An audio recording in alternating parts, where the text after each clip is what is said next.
Hello again, everyone. Edwin Learnard back once again. In this YouTube astrological segment, I'm going to be talking about the moon in Scorpio, and I'm going to be talking about it as far as natally, by transit, and by progression.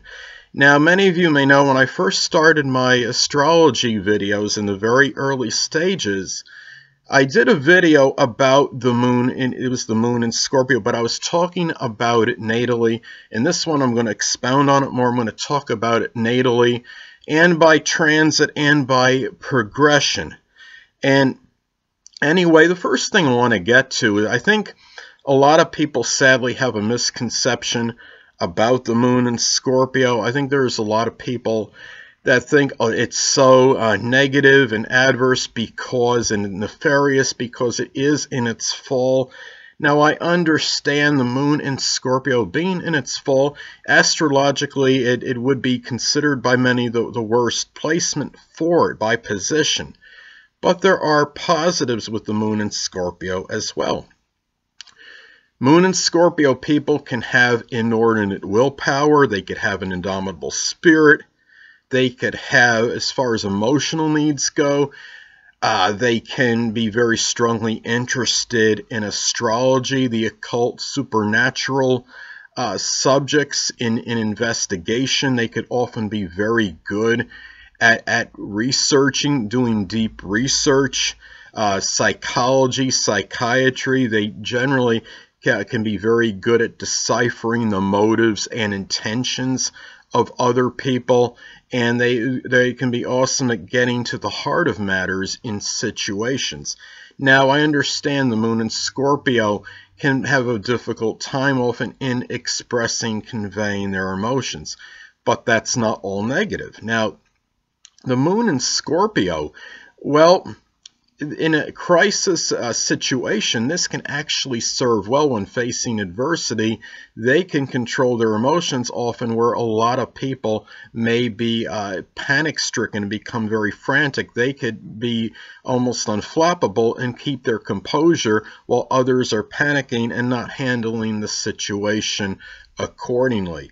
Now, that being said, I understand that there's some negative with the moon in Scorpio, just like there is positive with any position. Now, the negative, the Scorpio, it can give distorted sexual inclinations. These people may be oversexed or have a much stronger than average sex urge. And sometimes it can be a little bit overwhelming. But the thing is, too, they could also be very sexy. But in as far as the emotions go, yes, as I talked about before, they can have that strong ability to control their emotions. They may not be able to express them that readily, but keep in mind it is a water sign, so they can have very intense and yet sometimes convoluted and chaotic emotions. And remember, Scorpio is a sign of extreme, so there could be some vacillation with the emotions. And sometimes they could be very strong, very powerful, and other times they could be very strongly inhibited in terms of expressing the emotional nature. Now, as far as this goes too, these people can be very good at seeing, deciphering the motives and intentions of others when somebody's prevaricating or they're lying to them. Keep in mind that a lot of the moon being in Scorpio, one thing is it being in its fall. Well, part of this is just because, well, the moon rules the public.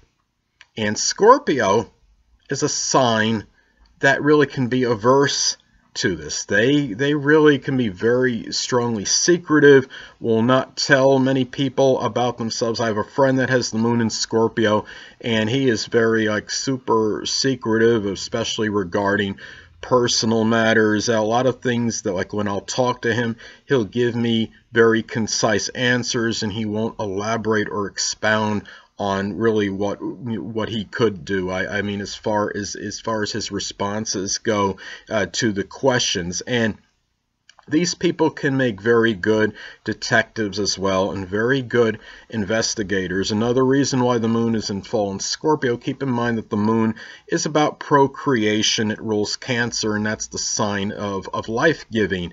And Scorpio is that sign connected with death, and may not be as inclined to that life-giving nature as, say, the moon in Cancer. It doesn't mean that somebody with this position won't have children, but it's not something that they may emphasize as opposed to Cancerian people. So that's what and even the Cancer moon especially. So those are some things to look at as far as this goes. And Scorpio moon people generally are averse to things that are superficial and frivolous. They know how to end things too when the time comes, as opposed to the moon in Libra, who could become complacent and relaxed regarding things. The moon in Scorpio can have that ability to know when to terminate and when to end things. They could be a little bit morbid and morose, but that they can have a strong interest in matters pertaining to death, and perhaps even with the theory on life after death. So now let me go to, as far as in transit.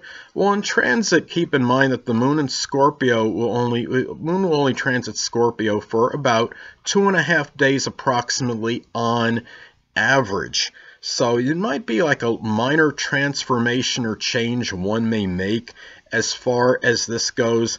This could be just simply deciding to ride a bicycle to work as opposed to taking a vehicle. Let's say if it was in the 3rd house of transportation, short journeys, that would be an example. If it was transiting your 3rd house, if it was transiting your 6th house, say the moon in Scorpio, that could be some minor transformation and change connected perhaps with your daily routine, whether it might be working out or something, adding something, a little something to that, maybe even incorporating astrology into the routine, maybe for a little bit.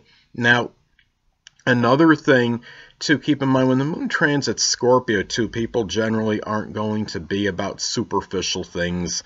They are often want to go deeply into matters as well. And during this time too, I notice when this transit hits me, a lot of times I'll be more inclined to be doing things of a mechanical nature. And that, I think a lot of that has to do with Scorpio being ruled not just by Pluto, but by Mars as well.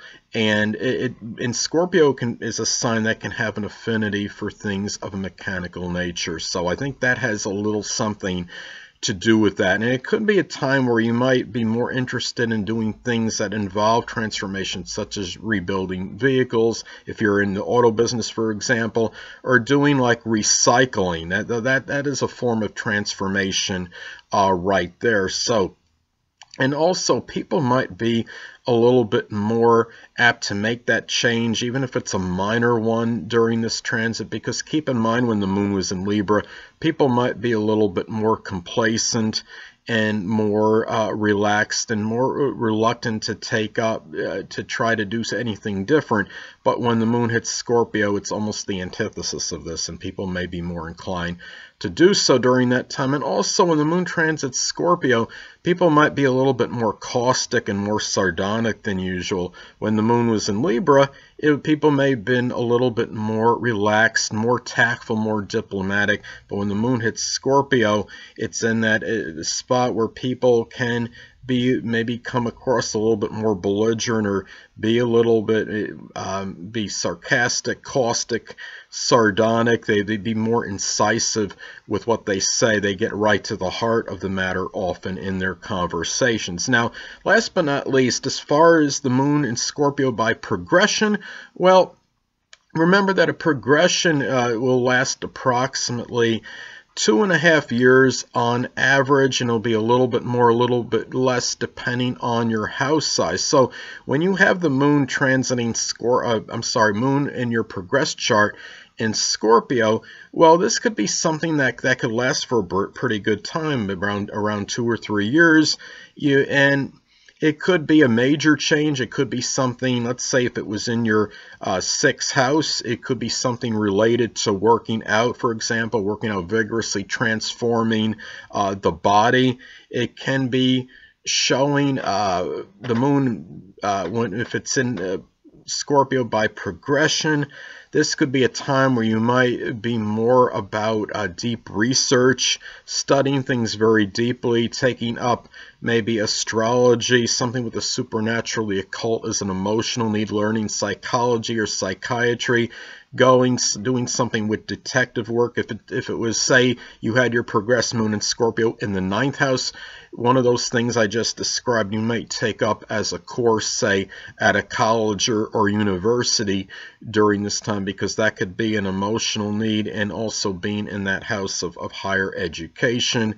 If it's in the 10th, it could be something more career related with Scorpio, and even doing something where you're just doing this could be more of a time where you might be more inclined to do problem solving and really searching deep into things during this time. You might be more involved with things such as others' resources during this time, and things connected with taxes. There might be a death that might really impact you emotionally during this time. You might be a little bit more morose, more morbid than usual, thinking about things pertaining to death, and those kind of things might hit home a little more than usual during that time when it's in Scorpio, because the moon, of course, is about the emotional nature. So anyway, people, that'll conclude